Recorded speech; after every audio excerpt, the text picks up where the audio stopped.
I'm now going to construct a parallel line through a given point. Here, what I mean by that is that I'm going to construct a line that is parallel to line M, but passes through point P. Just to review, there are an infinite number of lines that are parallel to line M at different locations. And I'll put that paper back where it was. There are also an infinite number of lines that pass through point P at different angles. I want to construct the one line that's parallel to M but passes through point P. So here's how we'll do that. The very first step is to draw in a transversal that passes through point P and intersects line M.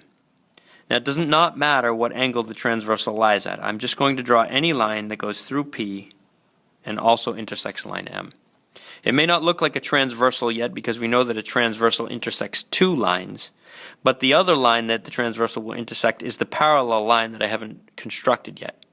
Still call it a transversal because that's what it will be in the end.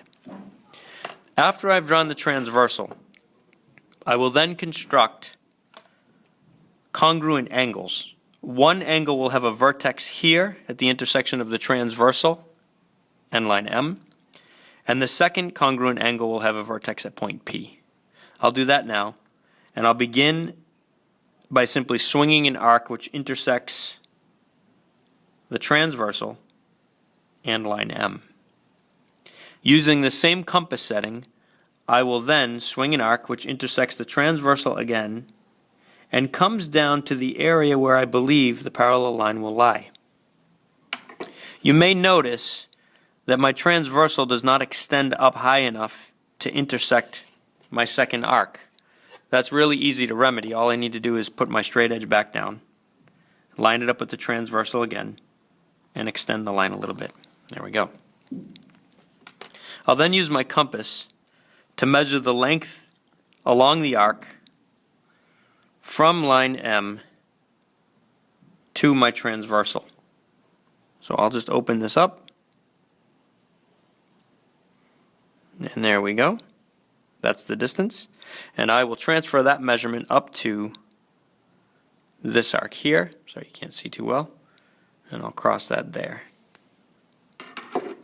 The last step is to connect that final intersection here with point P.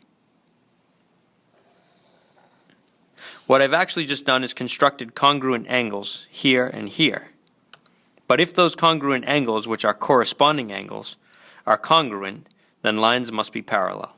And so I've constructed the parallel line that passes through point P.